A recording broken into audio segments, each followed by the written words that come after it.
امام ابن حجر اور امام ذہبی نے کتاب الکبائر میں ایک واقعہ نقل فرمایا۔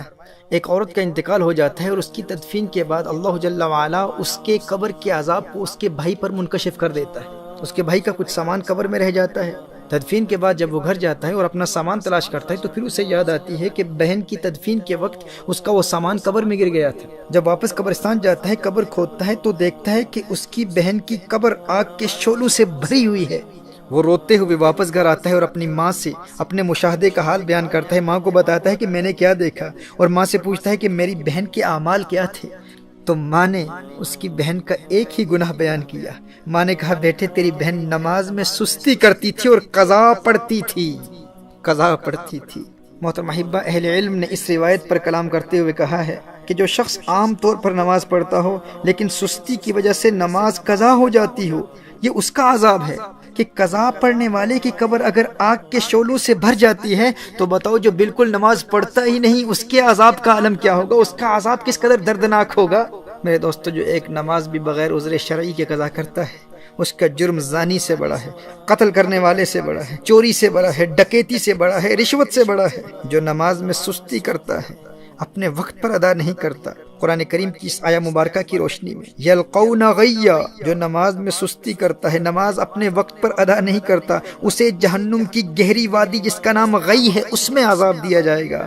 تو جو نماز پڑھتا ہی نہیں اس کا عذاب کس قدر دردناک ہوگا۔ میری آج کی یہ گفتگو اس کے متعلق نہیں ہے جو نماز بالکل پڑھتا ہی نہیں ہے، یہ اس کے لیے ہے جو نماز میں سستی کرتا ہے، قضا کرتا ہے۔ آج جتنی روایات پیش کر رہا ہوں یہ اسی حوالے سے پیش کر رہا ہوں، لیکن اس سے ان لوگوں تک بھی پیغام پہنچنا چاہیے جو بالکل نماز پڑھتے ہی نہیں۔ محترم احبہ، نماز کسی حال میں معاف نہیں۔ بیماری کی حالت میں بھی نماز فرض ہے۔ کھڑے ہو کر نہیں پڑھ سکتے تو بیٹھ کر پڑھیں، بیٹھ کر نہیں پڑھ سکتے تو لیٹ کر پڑھیں، پانی نہیں ہے تو تیمم کر لیں۔ نماز تو میدان جنگ میں بھی معاف نہیں ہے۔ محترم احبہ، نماز چھوڑنا تو بہت بڑی بات ہے، تارک الصلاۃ ہونا تو کجا۔ ہمارے اسلاف تو اس تصور سے بھی ڈرتے تھے کہ کہیں نماز میں سستی کرنے والوں میں ان کا نام نہ لکھا جائے یا نماز ضائع کرنے والوں میں ان کا شمار نہ ہو جائے۔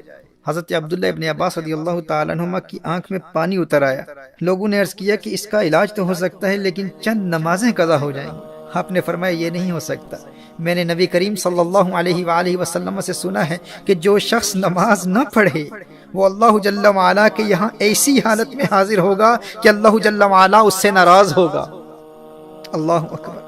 کہا کہیں میرا اللہ ناراض نہ ہو جائے۔ حدیث شریف میں آتا ہے نا کہ من لقی اللہ وہو مودع للصلاۃ، جو اللہ جل وعلا سے یوں ملاقات کرے کہ وہ نماز کو ضائع کرنے والا ہو تو اللہ جل وعلا اس کی کسی نیکی کی پرواہ نہیں کرتا۔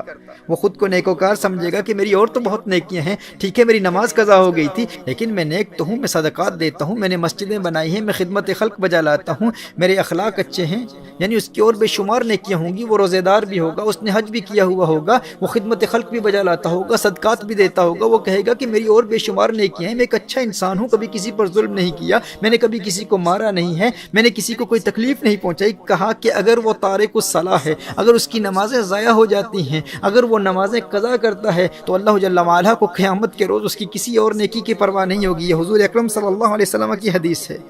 اور ایک حدیث شریف میں آتا ہے من ترک الصلاۃ لقی اللہ وہو علیہ غضبان۔ اللہ اکبر! کہا کہ جس نے نماز ترک کی قیامت کے روز وہ اللہ جل وعلا سے اس حال میں ملے گا کہ اللہ اس سے ناراض ہوگا اور اس سے اللہ کے غضب کا سامنا کرنا پڑے گا۔ محترم احبہ، نبی کریم صلی اللہ علیہ وآلہ وسلم نے ارشاد فرمایا کہ قیامت کے روز بندے سے سب سے پہلے اس کی نماز کے متعلق سوال ہوگا، اس سے پوچھا جائے گا نماز پڑھتا تھا کہ نہیں۔ اور ایک روایت میں ہے کہ وہ قیامت کے دن اس طرح آئے گا کہ اس کے چہرے پر 3 سطروں میں لکھا ہوگا۔ پہلی سطر میں لکھا ہوگا اے اللہ کے حق کو ضائع کرنے والے، اور دوسری سطر میں لکھا ہوگا اے اللہ کے غضب کے ساتھ مخصوص، اور تیسری سطر میں لکھا ہوگا کہ جس طرح تو نے دنیا میں اللہ کے حق کو ضائع کیا اسی طرح آج تو اللہ کی رحمت سے مایوس ہوگا، آج تو اللہ کی رحمت سے مایوس ہوگا۔ میں حضرت ابن عباس رضی اللہ تعالیٰ عنہما کے حوالے سے عرض کر رہا تھا کہ آنکھ میں پانی اتر آیا اور لوگوں نے عرض کیا کہ اس کا علاج یہ ہے کہ چند دنوں کی نمازیں قضا ہو جائیں گی۔ فرمایا یہ نہیں ہو سکتا، کیونکہ میں نے نبی کریم صلی اللہ علیہ وسلم سے سنا ہے کہ جو شخص نماز نہ پڑھے وہ اللہ جل وعلا کے یہاں ایسی حالت میں حاضر ہوگا کہ اللہ اس سے ناراض ہوگا۔ محترم احبہ، اگرچہ ان کے اس عذر کی وجہ سے نماز چھوڑنا ان کے لیے جائز تھا، وہ اس عذر کی وجہ سے ہرگز تارک الصلاۃ نہ ہوتے، لیکن انہیں اس بات کا خوف تھا کہ کہیں نماز ضائع کرنے والوں میں میرا شمار نہ ہو جائے۔ اور ایک روایت میں تو آیا ہے کہ انہیں کہا گیا کہ آپ کی نمازیں قضا نہیں ہوں گی، بس 5 دن زمین کے بجائے بلند لکڑی پر سجدہ کرنا ہوگا، یعنی زمین پر سجدہ نہیں کر پائیں گے، سجدہ کریں گے لیکن بلند لکڑی پر سجدہ کرنا ہوگا۔ تو حضرت عبداللہ ابن عباس رضی اللہ تعالیٰ عنہما نے ارشاد فرمایا، 1 رکعت بھی اس طرح ادا نہیں کروں گا۔ میرے دوست، جسے سجدے کی لذت مل جائے وہ کہتا ہے کہ بھائی بینائی جاتی ہے تو جاتی رہے، لیکن ایک سجدے کی لذت سے جو روشنی اور بینائی دل کی آنکھ کو ملتی ہے، اس کا مقابلہ و موازنہ ماتھے کی آنکھ کی روشنی سے کہاں کیا جا سکتا ہے۔ وہ ایک سجدہ جسے تو گراں سمجھتا ہے، 1000 سجدوں سے دیتا ہے آدمی کو نجات۔